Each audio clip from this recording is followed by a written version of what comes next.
Okay, this is a quick lesson on technique exercises. So these are for beginner guitar players. These are things that you can kind of do as like a warm up to get your fingers moving, and definitely something that's going to help you when you're trying to learn how to do chord changes. So if you're learning to go from G to a C and you're having trouble doing that quickly, one way of practicing it is to kind of continuously bang your head against the wall and keep trying over and over again to make those changes. And I think there's value in practicing that way. But these are technique exercises. They're sort of it's easy to sort of think of them as like tedious or something, but in reality, they're like streamlined ways of working on your finger dexterity. So I'm just going to give you two really simple ones. So they don't involve any scales or anything like that. What I'm going to do is I'm going to take my sixth string, my thickest string, my E string, and I'm going to play the fifth fret and with my index finger. Now I'm going to play the sixth fret with my middle finger. Now I'm going to play the seventh fret with my ring finger. I'm going to play the eighth fret with my pinky. And that's it. And I'm going to do that exact same pattern on the next string, on my fifth string. Exact same thing on the next string.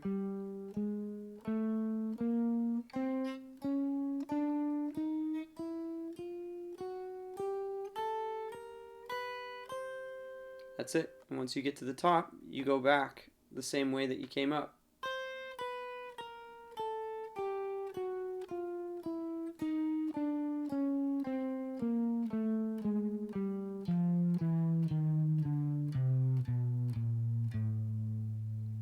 So I want to give you some quick variations on that. You can think of it this way. If this finger's number 1, your middle finger's number 2, ring finger's number 3, pinky's number 4, you can come up with any variation. So instead of playing 1, 2, 3, 4, we could play 4, 3, 2, 1. And on the way up, we could do 1, 2, 3, 4.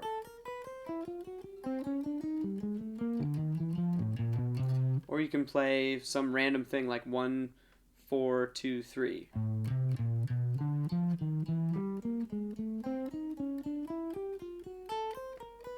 And then on the way back, I don't know, what would be the opposite of that? 3, 2, 4, 1.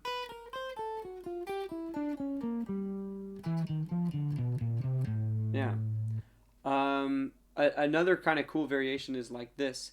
We would go 1, so index finger on your 5th fret, middle finger on your 6th fret, ring finger on your 7th fret, pinky on your 8th fret. Then you go like this.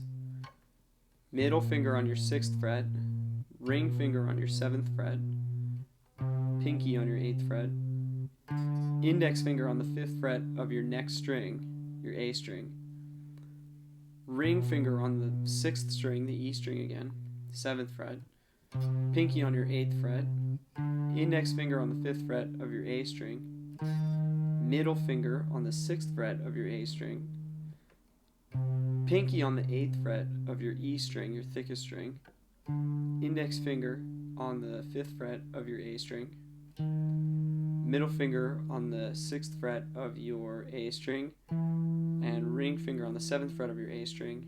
And then we're sort of back where we started, but on the A string now. So index on the 5th fret of the A string, middle on the 6th fret of the A string, ring on the 7th fret of the A string, and pinky on the 8th fret of the A string. So that looks like this, if I do it kind of quickly.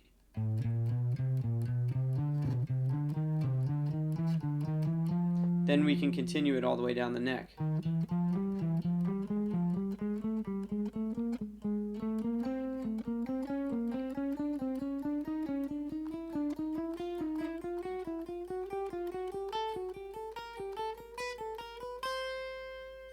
Then you go back in the exact reverse order like this.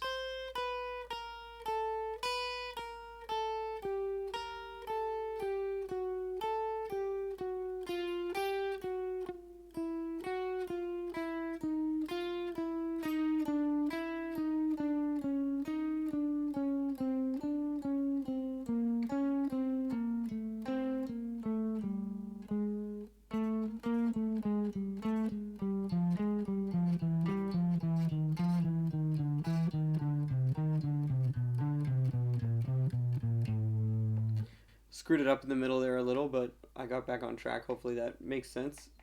And I just want to quickly show you one other exercise. So we can go like this. I'm going to go across one string like this. Index finger on the first fret of my thinnest string, my E string. Middle finger on the second fret. Ring finger on the third fret. Pinky on the fourth fret. Now, index on 2, middle on 3, ring on 4, pinky on 5. Index on 3, middle on 4, ring on 5, pinky on 6. And I'm just going to go up, keep going up.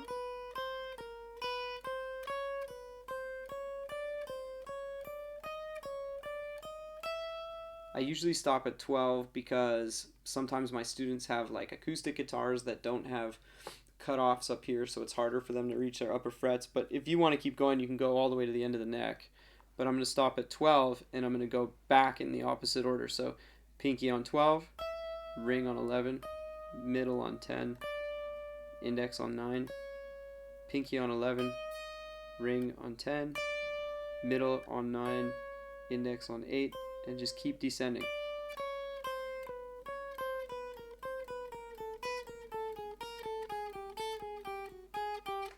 Until you get back to 1. And you can try the same thing across all 6 of your strings. So that's just a couple technique exercises that you can kind of like incorporate into your practice. Thanks for watching.